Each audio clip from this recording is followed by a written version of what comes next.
Hello everyone, good morning. এইটা হচ্ছে সকাল 5:30টার টিপ, যখন কিনা আমি পড়তে বসেছিলাম। এখানে আমি মোটামুটি 2.5 ঘন্টার মতো স্টাডি করি, একটু ইকোনমিক্স অ্যান্ড এরপরে আইসিটি নিয়ে বসেছিলাম, কিছু ম্যাথ প্র্যাকটিস করি। অ্যান্ড আমি যেহেতু এটা চিন্তা করে রেখেছিলাম যে এখন থেকে ভালো করে পড়াশোনা করব, তো সকাল সকাল ঘুম থেকে ওঠার একটা ব্যাপার। আজকে আমি 5টায় ঘুম থেকে উঠি। এরপরে খুবই মনে হচ্ছিল যে ঘুমিয়ে পড়বো, চোখ পুরো ঘুমে, মানে আমি তাকাতে পারছিলাম না।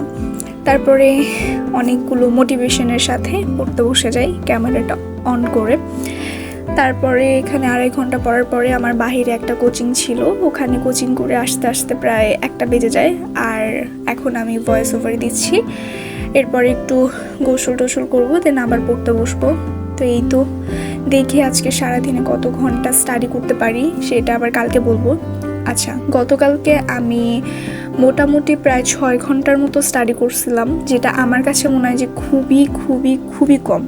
কারণ এর আগে আমি এরকমও গিয়েছে যে 12 ঘন্টা স্টাডি করেছি। তো এই একটা সিচুয়েশনে এসে এখন আমি মাত্র 6 ঘন্টা পড়াশোনা করছি, যেটা আমার জন্য খুবই কষ্টদায়ক।